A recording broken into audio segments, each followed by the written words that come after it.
नमस्कार, आदाब, प्रणाम। अभी आप देख रहे हैं गरीबों की खबर। मैं पिंटू कुमार और हमारी उपस्थिति अभी ऐसे क्रांतिकारी शख्स के पास है जो हमेशा गरीबों की आवाज बनते हैं, भ्रष्टाचार के खिलाफ आवाज उठाते हैं। ग्राम पंचायत राज धनहा के मुखिया पति श्री महेंद्र सिंह यादव जी हमारे साथ उपस्थित है। सबसे पहले महेंद्र सिंह यादव जी, आपको दीपावली की बहुत बहुत शुभकामनाएं। आपको और आपके गरीबों की खबर जो चैनल है, इसके जितने भी सब्सक्राइबर्स हैं, आपके जितने भी दर्शक हैं, सबों को दीपावली की बहुत बहुत मंगलमय शुभकामनाएं। आप लगातार परिहार प्रखंड में विधायक का चुनाव लड़ रहे हैं पिछले कई वर्षों से, और परिहार में जो कृषि विभाग से लेकर जितने भी ऑफिस का काम है उसमें इतना भ्रष्टाचारी बढ़ चढ़ गया है। इसके खिलाफ यहाँ के जितने भी सत्ता पक्ष के भी नेता है और जो विपक्ष के नेता भी है, उनको अधिकारी के खिलाफ बोलने का हिम्मत तक नहीं हो रहा है आपके अलावा। तो सर, आप उन नेताओं के बारे में क्या कुछ कहना चाहिएगा जो सिर्फ झूठे वादे लेकर सिर्फ चुनाव के समय जनता को बेवकूफ़ बनाने चलते हैं, ना कि जनता के सुख दुख में जनता के साथ हो रहे अन्याय के खिलाफ कभी आवाज़ उठाने जाते हैं। तो सर, आप इन्हीं मुद्दे पर जनता को कुछ संदेश देना चाहिएगा। देखिए, आपकी यह जो पत्रकारिता जगत है, आपकी पत्रकारिता जगत में एक क्रांति हुई है। आप नई पीढ़ी के लोग जमीनी मुद्दों को लेकर के ग्रामीण क्षेत्रों में, सुदूर ग्रामीण क्षेत्रों में पहुंच करके समाज की जो दुखती रग है उसको छू रहे हैं, सहलाने की कोशिश कर रहे हैं। इसके लिए आपको मैं धन्यवाद देता हूं। जो आपने सवाल उठाया है वो बुनियादी सवाल है। जनता, नेता, सत्ता, शासन, अधिकारी, ये सब एक ही सिस्टम के विभिन्न पहलू हैं। जो कार्यपालिका, विधायिका, न्यायपालिका, ये तीन जो हमारे लोकतंत्र के मूलभूत स्तंभ हैं, उसके अलावा पत्रकारिता को भी लोकतंत्र का चौथा स्तंभ कहते हैं। जनता से जुड़ी हुई जो जनहित की बातें हैं उनको उठा करके, उनको कार्यान्वित करके, उन जनहित के मुद्दों की बात करके यदि कोई व्यक्ति लाइमलाइट में आता है, पदेन होता है, निर्वाचित होता है, तो समझ में आती है बात कि वो उन मुद्दों पर पुनः आएगा। यदि मुद्दों पर आधारित राजनीति या मुद्दों पर आधारित जनप्रतिनिधि का चुनाव नहीं होगा तो कोई व्यक्ति मुद्दों की बात नहीं करेगा। सबसे दुखद पहलू यह है कि हमारे देश में, हमारे समाज में चुनाव सेंटीमेंट के मुद्दे पर हो रहा है, और वो सेंटीमेंट है जाति पर आधारित, धार्मिक उन्माद पर आधारित, क्षेत्रीयता पर आधारित, और कई ऐसी संकीर्णताएं हैं जिसके मुद्दे पे चुनाव हो रहा है। और हमारी जो पब्लिक है वो मुद्दों पर चुनाव करने के बजाय, मुद्दों पर प्रतिनिधि का चुनाव करने की बजाय हमारे दुख सुख में कौन रहता है, हम जब कष्ट में होते हैं तो हमको कौन साथ देता है, छोटी बड़ी समस्या जो पब्लिक की है उसको लेकर कौन जद्दोजहद करता है। आप अभी आए हैं, सिरसिया बाजार का एक उदय दास बीमार था पटना में किसी न्यूरो सर्जन के यहाँ। करीब 15-20 दिन पहले किसी अज्ञात व्यक्ति ने, मैं उसका नाम भी नहीं जानता, नंबर मेरे पास सेव है, वो कॉल रिकॉर्डिंग हमारे पास है, जिस कॉल रिकॉर्डिंग से आपको मैं बता दूंगा अभी। सर, हमको जानकारी भी है उस बात की। जी, तो मेरा कहना है कि कोई अज्ञात आदमी जिससे मैं परिचित नहीं हो, वो व्यक्ति हमको कॉल करता है कि पटना के किसी न्यूरो सर्जन के यहाँ सिरसिया के एक उदय दास का ट्रीटमेंट हुआ है और 89,000 का बिल है जी। और उस बच्चे का इलाज, आप सिरसिया गांव से बिलोंग करते हैं, उस बच्चे का इलाज चंदा से हो रहा है, उस बच्चे का इलाज चंदा से हो रहा है, वो अफोर्ड नहीं कर सकता था। तो 89,000 के बिल में 49,000 रुपया उसको मेरे एक फोन कॉल से रिबेट मिल जाता है पटना में किसी हॉस्पिटल में, डॉक्टर हर्षवर्धन, डॉक्टर श्याम। मेरा कहना यह है कि गरीबों की आवाज यही है, गरीबों की खबर जी सर। गरीबों की खबर यही है, गरीबों की समस्या यही है कि उसको निःशुल्क शिक्षा मिल जाए, उसको निःशुल्क स्वास्थ्य मिल जाए, उसके साथ कोई सत्ता शासन में बैठा हुआ व्यक्ति, समाज का कोई दबंग व्यक्ति, समाज का कोई उच्छृंखल व्यक्ति, थाना का पुलिस, अंचल का अंचल अधिकारी, ब्लॉक का बीडीओ उसका हकमारी न करे जी।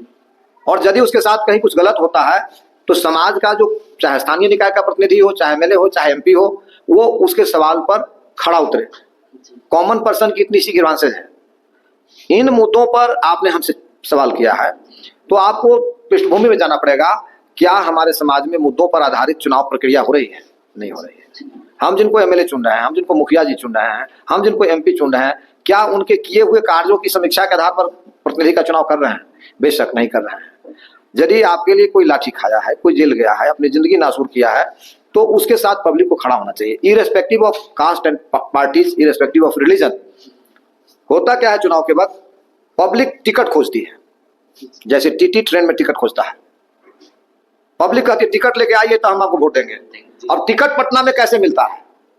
पटना में टिकट जिसके पास जो चीज है, किसी का गाल अच्छा है, किसी का माल अच्छा है, जिसका जो अच्छा है उस अच्छे चीज का मांग करता है पटना दिल्ली का नेता कि वो हमको दो तब तुमको हम टिकट देंगे। तब गाल माल पर पटना दिल्ली में टिकट तय होता है और पब्लिक टिकट को वोट देती है। तो पब्लिक का जो प्रॉब्लम है, चाहे वो सिंचाई से संबंधित हो, चाहे शिक्षा से संबंधित हो, चाहे स्वास्थ्य से संबंधित हो, चाहे दाखिल खारिज से संबंधित हो। आपने कृषि इनपुट की बात किया, कृषि इनपुट की बात में मेरे यहाँ एक महिला भी आई हुई है, सुपैना की है, रागिनी देवी नाम है, पति देवेंद्र राय। उसके साथ बहुत सारी जाति हुई है और मैं उसके साथ खड़ा हूं। None other than me, Mahendra Singh Yadav के अलावा दूसरा कोई भी जिला में उसको साथ नहीं दिया है। हम धन्यवाद देते हैं सीतामढ़ी के एसपी महोदय को, उन्होंने हमारी बात को समझा है और उस गरीब महिला को इंसाफ दिया है। तो गरीब के लिए, कमजोर के लिए, लाचार के लिए, बेबस के लिए कोई खड़ा नहीं है। कल उसके फोन पर फोन आ रहा था, रागिनी देवी के फोन पर, कि 12,000 कुछ रुपया तुम्हारा कृषि इनपुट का पैसा तुम्हारे खाता में गया है।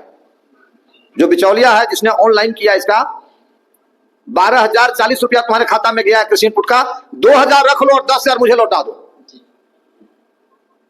ये जो हो रहा है ये आपको जानकारी है, मुझे जानकारी है। क्या एमएलए एमपी मिनिस्टर को जानकारी नहीं है? क्या डीएम और सीओ बीडीओ कलेक्टर को जानकारी नहीं? कृषि विभाग के वरीय अधिकारी को मालूम नहीं है? सबको मालूम है और सबको हिस्सा जा रहा है। किसी एक व्यक्ति के बाप की औकात नहीं है कि इतना बड़ा वारा न्यारा कर ले। इस लूट के मार में, लूट मार का जो बाजार है, इसमें सबके हिस्सेदारी तय है। एमएलए एमपी सिर्फ होते इसलिए हैं, मुखिया प्रधान सिर्फ होते इसलिए हैं व्यवस्था में कि उनको उनका अपना हिस्सा मिल जाए और उनको वो हिस्सा मिलेगा। फिर उस हिस्से में से पब्लिक के ऊपर लाखों करोड़ रुपया वो खर्चा करेंगे चुनाव में, फिर वो चुनाव जीत करके जाएंगे। तो ये जो बना हुआ सिस्टम है, इसको तोड़ने का माध्यम सिर्फ और सिर्फ पब्लिक है। मालिक डेमोक्रेसी में आफ्टर ऑल पब्लिक ही होती है। आज पूर्णिया जैसी जगह पर 4 बार निर्दलीय सांसद और 1 बार निर्दलीय एमएलए पप्पू यादव बने हैं। भारत सरकार के प्रधानमंत्री हो, बिहार के मुख्यमंत्री हो, बिहार के अपोजिशन हो, भारत के अपोजिशन हो, और जितने बड़े बड़े माफिया, शिक्षा माफिया, स्वास्थ्य माफिया, तमाम लोगों ने शक्ति लगा दिया पप्पू यादव को हराने के लिए। पप्पू यादव निर्दलीय चुनाव जीत के आया है लोकसभा। फिर तो वहां की पब्लिक कैसी है? मैं काम किया हूं वहां पूर्णिया के लोकसभा क्षेत्र में, सुदूर ग्रामीण क्षेत्रों में मैं काम किया हूं, कई महीने तक काम किया हूं। तो मैं वहां के लोगों से वोट नहीं मांगा हूं। वहां के लोगों ने मुझसे पूछा, लड़ते हैं पप्पू यादव? लड़ते है? नहीं लड़ते हो। 20-25 साल से वहां से, पूर्णिया से वो अलग थे, तो पब्लिक को भरोसा नहीं हो रहा था कि पप्पू यादव पूर्णिया से लड़ेंगे। और जब ये हम समझाने में सफल रहे कि हाँ वो लड़ रहे हैं यहां से, तो याद करने लगे वो पीछे कि पप्पू यादव हमारी जरूरत है, हमें नहीं छोड़ दिए पप्पू यादव के, हमरा हार के छोड़ के चल गए। जैसे कृष्ण के लिए गोपियां विलाप करती थी कभी कि कृष्ण, ब्रज के कृष्ण ने हमको छोड़ करके मथुरा चले गए, वो हमने नहीं छोड़ा कृष्ण को, कृष्ण ने हम लोग को छोड़ा। वैसे कृष्ण की तरह से पूर्णिया की जनता पप्पू यादव को याद करने लगी और वो प्यार परवान चढ़ा, पप्पू यादव सांसद हुए।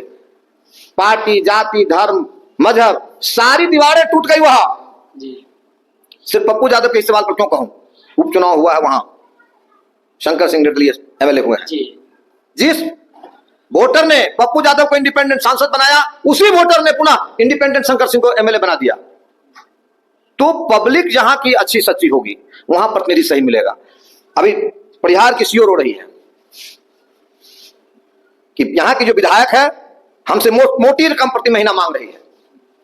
अब वो कहती है कि हम एमपी साहब के रिश्तेदार हैं, हम क्यों दें? और एमएलए साहब कहते हैं हम सत्ताधारी दल के एमएलए, हमको आप लूट के दीजिएगा क्यों नहीं? तो लूट की राशि में सीओ और स्थानीय जो विधायक हैं, दोनों के बीच में मारामारी चल रहा है। वो अपना स्टेटस दिखा रही हैं कि हम एमपी साहब के रिश्तेदार हैं तो हम नहीं देंगे। विधायक कह रहे हैं यहाँ की कि सभी एसईओ देता है, सभी बीडीओ देता है, सभी अधिकारी पदाधिकारी लूट मार के देता है, सभी मार्केटिंग ऑफिसर देता है, तो आप क्यों नहीं दीजिएगा? हमको आईटीआई किए हुए 6 महीना से ज्यादा हो गया। राशन कार्ड पैसा दीजिए, चंद दिनों में राशन कार्ड आपके घर पहुंच जाएगा। पैसा नहीं दीजिएगा तो या तो रिजेक्ट कर दिया जाएगा या महीनों से आपका एप्लीकेशन पेंडिंग है, कोई ना कोई फॉल्ट निकाल करके उसको। ये कौन नहीं जानता, उस सबसे ज्यादा आरटीआई करने वाले हम हैं। अभी हमारे पंचायत में 1,32,00,000 की एक सड़क बनी है मनीठा टू मलाही। अभी हम लोग उसी रास्ते से आए जी देखिए, टूटा फूटा हुआ है, टूट गया। 2 महीना नहीं हुआ है और 1 महीना से हम सवाल उठा रहे हैं लगातार। सभी अधिकारी पदाधिकारी सभी विभाग सबको लिख करके कलम चलाते चलाते थक चुके हैं। ठेकेदार से ऑफर हमको मिल रहा है कि क्या लेंगे महेंद्र जी, लिखना पढ़ना बंद करें, हम तो समझौता कर लें। मैं ऑनलाइन बोल रहा हूं, मैं झूठ नहीं बोल रहा हूं। जी जी मैं ईमान बेच लूं तो मुझे 10-5 मिल जाएंगे, 10-5 लाख। एमएलए साहब ने ले लिया, विभागीय अधिकारियों ने ले लिया, मैं आवाज उठाया हूं तो मुझे भी मिलने के लिए तैयार है। अब 1,32,00,000 की योजना है, 32 लाख का भी काम नहीं है, 1 करोड़ में कितना बंदर बांट किया जाएगा? बहुत स्कोप है भाई। डीएम साहब को फुर्सत नहीं है, एसक्यूटिव साहब को फुर्सत नहीं है। नल जल के लिए, पानी के लिए, एक एक बूंद के लिए त्राहिमाम है इस इलाका में। स्थानीय पीएचडी अधिकारी से लेकर के, डीएम से लेकर के, बीपीआरओ, बीडीओ से लेकर के और विभाग के मंत्री तक, नीरज बबलू तक मिलकर के मैंने जांच गठित करवाया। आज से 1 सप्ताह पहले एसी का फोन आया मुजफ्फरपुर से, सरिता यादव मुखिया धनहा पंचायत, आपने जांच बिठाया है मंत्री के यहां से नल जल योजना की जांच के लिए? उन्होंने कहा जी कल आ रहा हूं, आपको उपस्थिति में जांच करूंगा, आपके तमाम आरोपों की जांच करूंगा। और कल होकर के हम लोग पंचायत में आने से पहले पुनः फोन किया उसको कि क्या आप आ रहे हैं आज? हाँ हम चलने वाले हैं। 9 बजे हमने सुबह फोन किया, 1 से 1.5 घंटा में आपके पंचायत में पहुंच जाएंगे। हम लोग पंचायत में घूम रहे हैं कि लोग भाई आपके सवाल को, आपकी समस्या को सुनने के लिए मुजफ्फरपुर से पदाधिकारी आ रहे हैं। वो आ जाते हैं सीतामढ़ी में पीएचडी के एग्जीक्यूटिव इंजीनियर के ऑफिस में, और वहां आने के बाद उनको थैली मिल जाती है। वो हमको फोन करते हैं कि आप पीएचडी कार्यालय में आ सकते हैं। क्यों भाई? तो पदाधिकारी साहब को हम बात कराएंगे। हमने कहा कि आपको मिल गया क्या? मुझे तो नहीं चाहिए। यदि आपको मिल गया हो तो आप वहां से लौट सकते हैं, मुझे तो चाहिए नहीं, मुझे तो पानी चाहिए। आप पानी दे सकते हैं, पानी पिला सकते हैं तो बेशक हमको पानी पिला दीजिए। हमारी पब्लिक पानी के लिए त्राहिमाम कर रही है। 15 अगस्त का झंडोत्तोलन होना था, उसे 1 सप्ताह पहले सरिता यादव मुखिया जी ने लिखा डीएम सीतामढ़ी को कि आजादी के 77 वर्षों बाद हम जो झंडोत्तोलन करने जा रहे हैं, इस झंडोत्तोलन कार्यक्रम में पब्लिक हमसे पानी मांगेगी, हम क्या जवाब देंगे उसको? यदि पब्लिक को पानी नहीं दे सकते हैं तो आजादी का ये झंडा फहराने का क्या मतलब है? इस आजादी का क्या मतलब हुआ?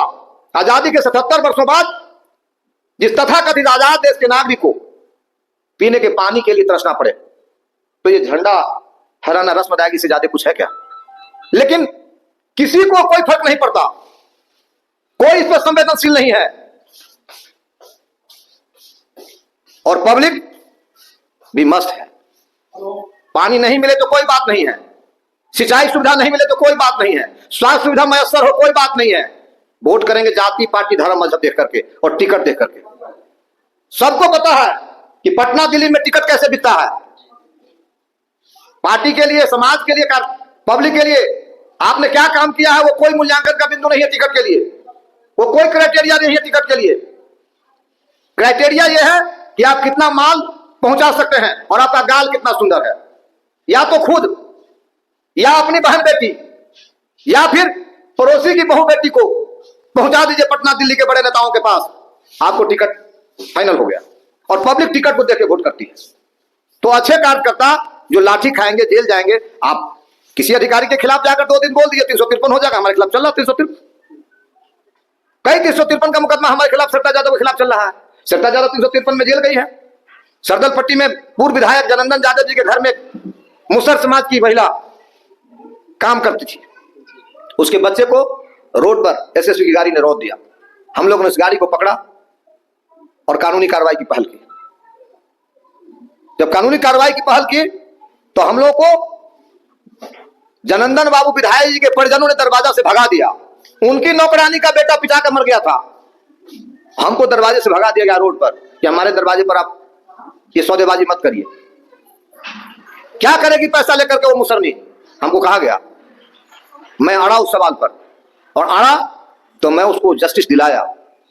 परसंडी नरफोरा की वो महिला थी विडो, जिसके एक बेटा का ब्रेन का इलाज मैं करा रहा था पीएमसीएच, मैं करा रहा था, और दूसरा पिचा के मर गया था। मैं उसके सवाल पर खड़ा होकर उसको मैंने जस्टिस दिलाया। गोलकी देवी जाकर पूछ लीजिएगा। मैंने जस्टिस दिलाया उस परिवार को, लेकिन बदले में 353 सट्टा यादव महेंद्र सिंह यादव के खिलाफ अभी पेंडिंग है। सरकारी काम में बाधा डालने का मुकदमा हम लोग के खिलाफ चल रहा है, विचाराधीन है नेपाल का में। एक दो नहीं, ऐसे दर्जनों मामला हम लोग खिलाफ दर्ज है। तो जो सिस्टम चल रहा है इस बिहार में या देश में, उसके खिलाफ आप यदि मुखर होइएगा, हम 32 वर्षों बाद झूठे मुकदमा में रिहा हुए, हमारी जिंदगी नासूर हो गई, हमारे बच्चे बिलक बिलक के रोए हैं, हमने फरारी की जिंदगी काटी है, हम जेल में काटे हैं, हमारी पूरी जवानी खत्म हो गई। 32 वर्षों बाद उच्च न्यायालय से हमको जस्टिस मिला है। मुद्दा क्या था? एक अपराधी जो समाज को जीने नहीं दे रहा था चैन से, वो गैंग रेप में मारा गया था। तो गैंग रेप में मॉब ने किसी अपराधी की हत्या कर दिया, उसकी सजा हमारे जैसे व्यक्ति को दिया गया, इसलिए कि उसके कुकर्मों का हम विरोध कर रहे थे। आज भी पप्पू यादव एक अपराधी जिसको सरकार के संरक्षण में जेल में रखा गया है सुरक्षित, गुजरात के जेल में वो अपराधी संरक्षित है और उस जेल से अपने अपराध की दुनिया को संचालित कर रहा है। हिंदुस्तान में जो भी व्यक्ति सरकार के विचारों से मतभेद रखता है, जो भी व्यक्ति सरकार की मुखालफत करता है या जो सरकार के समीकरण को सूट नहीं करता है, वो उसके निशाने पर होता है।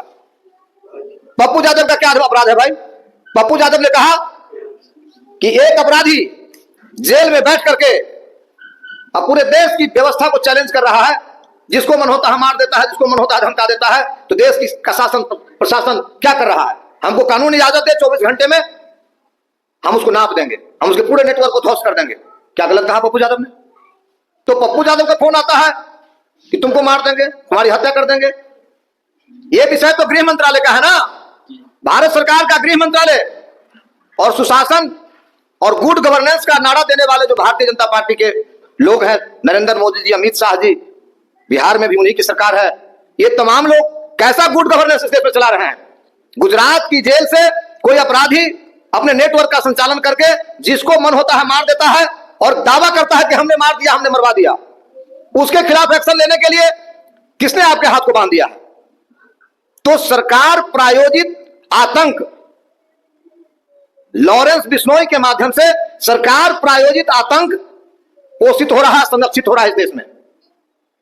और जिसको निशाने पर लेने की बात सरकार सोचती है, उसको वो टारगेट करता है, उसको मौत के घाट उतार देता है। आज महाराष्ट्र का चुनाव हो रहा है, आज झारखंड का चुनाव हो रहा है, बिहार के बाबा सिद्दीकी की हत्या मुंबई में करके उस गिरोह ने एक मैसेज दिया है पोलराइजेशन, ध्रुवीकरण की पॉलिटिक्स का। कभी दाऊद इब्राहिम से की बात की जाती है, कभी नाथुराम गोडसे की बात की जाती है। तो विपक्ष की मुखर आवाज है पप्पू यादव। और आपने जैसा कहा, पप्पू यादव अपने एक सर्टेन जोन में, मैं नहीं कहूंगा पूरे बिहार में उन्होंने ओवरनाइट चेंज ला दिया है, लेकिन पूर्णिया और कोसी के बहुत बड़े इलाके में पप्पू यादव के कारण से पब्लिक को बहुत राहत मिल रही है। भ्रष्टाचार उन्मूलन हो, चाहे पब्लिक के जनहित से जुड़े मुद्दों पर पदाधिकारियों को जवाबदेह बनाने की पहल हो, पप्पू यादव बहुत हद तक करने में सफल है। और जो भी जरूरतमंद व्यक्ति आते हैं, जो सरकार से नहीं तो निजी स्तर से भी लोगों के लिए वो खड़े उतरते हैं, चाहे अर्थ से हो, चाहे शारीरिक उपस्थिति से हो, चाहे वो आवाज देकर के हो। बिहार में और देश में पप्पू यादव से मुखर विपक्ष की आवाज दूसरा कोई नहीं है। उस आवाज को कुंद करने के लिए जेल के सलाखों के पीछे से एक संगठित गिरोह चलाने वाला अपराधी जो गुजरात सरकार और भारत सरकार के संरक्षण में अपराध को कारित कर रहा है, पब्लिक चुप है। क्यों पब्लिक चुप है भाई? पब्लिक क्यों चुप है? पप्पू यादव ने किसकी आवाज को उठाया है? पब्लिक की आवाज को उठाया है कि एक अपराधी इतना बड़ा कैसे हो सकता है कि जेल के सलाखों के पीछे से उसका जो मन हो वो कर गुजरे और दावा करे कि हमने उसकी हत्या करा दिया, हमने उसकी हत्या करा दिया। और जो हमारे कुकर्मों के खिलाफ बोलेगा उस सब की हम हत्या करा देंगे, सबको मौत के घाट उतार देंगे। और सरकार इस पर चुप है। विकास दुबे की गाड़ी उत्तर प्रदेश में पलट सकती है, चिन्हित करके फेक इनकाउंटर उत्तर प्रदेश में कराए जा सकते हैं। क्या लॉरेंस बिश्नोई जैसे लोगों की गाड़ी नहीं पलट सकती है? क्या उसका इनकाउंटर नहीं हो सकता है? अतीक अहमद पुलिस कस्टडी में मारा जा सकता है? क्या लॉरेंस बिश्नोई के साथ वो घटना कारित नहीं हो सकती है? क्या सिर्फ सीमा पार करके पाकिस्तान से जो आ रहे हैं देश में आतंक पैदा करने, वही आतंकवादी हैं? गुजरात सरकार की सरपरस्ती में और भारत सरकार के गृह मंत्रालय के संरक्षण में जेल में जो पल रहा है आतंकवादी लॉरेंस बिश्नोई, क्या वो देश का आतंक नहीं है? इस सवाल पर इस देश की पब्लिक क्यों चुप है? इसलिए इस व्यवस्था में सबसे महत्वपूर्ण यहां की पब्लिक है और सारी व्यवस्थाओं को पटरी पर लाने की जवाबदेही पब्लिक की है। ये पब्लिक है, सब जानती है। हमारे गांव में कहते हैं लोग, पति का नाम सभी जानता है, हे करके पुकारता है। सभी लोग जान रहे हैं कि हो क्या रहा है इस देश में, कौन लुटेरा है, कौन बदमाश है, कौन बेविचारी है, कौन भ्रष्टाचारी है, कौन एमएलए, कौन बीडीओ से सीओ से। अरे हम जब बोल रहे हैं, हमने अभी 1,32,00,000 योजना की चर्चा को किया, जो लूट लिया गया बेरहमी से, उसका शिलान्यास यहाँ का क्षेत्रीय विधायक किया। 4 साल पहले उसका सर्वे हमने करवाया था, यहां से लेकर पटना तक फॉलो करके उस योजना को सैंक्शन हमने करवाया। ठीक है, आप एमएलए साहब है, आप एमपी साहब है, आप ज्यादा पावरफुल है, आप श्रेय लेने के लिए बोर्ड लगा दिए। तो आप बोर्ड लगाकर, शिलापट लगा करके जब श्रेय ले रहे हैं कि हम करा रहे हैं, तो भ्रष्टाचार कौन कर रहा है? उस भ्रष्टाचार को रोकने की जवाबदेही किसकी है? आप ही के न मंत्री हैं उस सड़क विभाग के, आरडब्ल्यूडी विभाग के। आपने क्यों नहीं लिखा कि इसकी जांच करो? 1,32,00,000 में से 1 करोड़ रुपया लूट लिया गया, 32 लाख की लागत से भी सड़क नहीं बनी है, बनने के साथ सड़क खत्म हो गई। तो आपकी चुप्पी यह साबित करती है कि उस लूट में, उस भ्रष्टाचार में आपकी संलिप्तता है, आपकी हिस्सेदारी है। और पब्लिक है जो टिकट को वोट देती है। पब्लिक के लिए भ्रष्टाचार कोई मुद्दा नहीं रहा। आप लोग भावनात्मक बातों पर बात करिए, इस देश में भ्रष्टाचार कोई मुद्दा नहीं है। वरना ये नीरव मोदी, ये मेहुल चोकसी, ये ललित मोदी, अभी एक और भाग गया है, कौन पति पत्नी 100 करोड़ रुपया किसी बैंक से निकाला फिर भाग गया विदेश। ये दाऊद इब्राहिम को पकड़ के हम लाएंगे, याहिया सिनवार को मार दे रहा ना। जितने लोग इजराइल को चैलेंज कर रहे हैं, उनके तमाम लीडर्स को इजराइल कैसे टारगेट कर रहा है? हमारे भारत के लोग भी 56 इंच सीना वाले लोग हैं। 56 इंच सीना वाले लोग सत्ता शासन में है ना जी। कहे थे ना पाकिस्तान से लाएंगे दाऊद इब्राहिम को पकड़ करके, अब तो 10 साल पार हो गया, अब तो 15वां साल का सेशन आपका चल रहा है। दाऊद इब्राहिम आपकी पकड़ से बाहर क्यों है? तो देशे में आपके जो विरोधी लोग हैं उसको आप टारगेट करके, चाहे जाति हिसाब से, चाहे मजहबी हिसाब से, आप एक एंगल बनाते हैं, एक नैरेटिव गढ़ते हैं कि किसको मारेंगे तो ध्रुवीकरण होगा और हमको वोट का फायदा होगा। तो जब पब्लिक उसके साथ खड़ी है, सत्ता शासन में जो बने हुए देश में, राज्य में और हिंदुस्तान के चप्पे पर जिनका राज कायम है, उनके हर कुकृत्यों के साथ पब्लिक हामी भरती जा रही है, तब तो वो मनमानी करने को उतारू है। उत्तर प्रदेश में अपराधियों की लंबी फहरिस्त है, ब्रजभूषण से लेकर के, और कितने लोगों का नाम गिना बस बोलिए। मैं उत्तर प्रदेश के मुख्यमंत्री का नाम गिना रहा हूं आपको, जिनके खिलाफ दर्जनों संगीन मामले 307 से लेकर 302 से लेकर के और गंभीर मामले दर्ज थे। तमाम मामलों को उन्होंने कैबिनेट से खुद उठा लिया, अपना मुकदमा अपने कैबिनेट से खुद उठा लिया। भारत की न्यायपालिका कहां चली गई? हमारे सीतामढ़ी में कभी नवल किशोर राय जैसे लोगों पर इसी प्रकार का मुकदमा दर्ज हुआ था, और सरकार ने जब मुकदमा विड्रॉ करने की पहल की तो कोर्ट ने कहा ऐसा नहीं हो सकता है। लेकिन उत्तर प्रदेश के मुख्यमंत्री के सवाल पर कोर्ट कहां मर गया? कोर्ट की आवाज क्यों बंद हो गई? कोर्ट क्यों अंधा बहरा गूंगा हो गया? कि कोई अपराधी जब सत्ता शासन में आ जाए तो अपने ऊपर दर्ज जितने संगीन मामले हैं उसको कैबिनेट से उठा ले। तो ये सबके इन तमाम बातों के लिए यहाँ की पब्लिक जवाबदेह है। यहाँ टके सिर खाजा और टके सिर भाजा, हर बहे से खर खाए अब बकरी खाए अचार। मैं पूछता हूं, यहाँ से विधायक है 3 टर्म की विधायक, पहले पति थे 2 टर्म से खुद है, उसका क्या योगदान है? क्या उसकी समाज में उपयोगिता रही है? किसके लिए 2 कदम चलने का काम किया एमएलए एमपी बनने से पहले, और एमएलए बनने के बाद भी क्या उपलब्धि रही है? जो गधा घोड़गद्दल बतख एमएलए बनेगा, वो भी जो ऐच्छिक कोष विकास कोटा है उसका अनुशंसा करेगा। ये सवाल तो यहां सत्ता पक्ष से बनता है ना, और जनता से बनता है ना। जो सवाल हमसे आपने किया है, हम तो जिंदगी नासूर कर लिए लोगों के सवाल पर लड़ते लड़ते, सारी जिंदगी लड़ते हैं। चुनाव लड़ने जब जाते हैं लोगों के पास वोट मांगने के, टिकट मांगता है, तो लोगों की डिमांड पर तो हम सब टिकट लेके आ गए। हम बीजेपी से आए थे 2005 में जी। लोगों ने कहा कि आप लड़ते हैं, बिहार सरकार के इतने बड़े मंत्री हैं रामचंद्र पूर्वे जी, उनसे लड़ते हैं, तो बीजेपी आपको टिकट ऑफर कर रहा, बीजेपी से लड़िए, हम लोग आपको जिताएंगे। तो बीजेपी से हम तो नहीं जीते। 2005 में पहला टिकट बीजेपी का हम लेके आए थे। हमारे पास अरुण जेटली ने भेजा था, बिहार के जो मुख्य प्रदेश अध्यक्ष थे बीजेपी के गोपाल नारायण सिंह जी, उनको हमारे पास भेजा था कि जाइए महेंद्र सिंह यादव इंडिपेंडेंट 22 वोट लेता है, उनको सिंबल दीजिए, वो जीत के आएंगे। जब हम बीजेपी से लड़े तो पब्लिक ने हमको तो नहीं जिताया था। जनता को ईमानदार बनना होगा। जिस तरह पूर्णिया से आप देखे हैं कि लोकसभा में पप्पू यादव निर्दलीय जीत कर आए हैं, उसी तरह से परिहार प्रखंड के जनता को भी जागरूक होना होगा, जो आपके लिए आवाज बने, भ्रष्टाचार के खिलाफ आवाज उठाए। आप लोग उनको सपोर्ट कीजिए। बहुत बहुत धन्यवाद।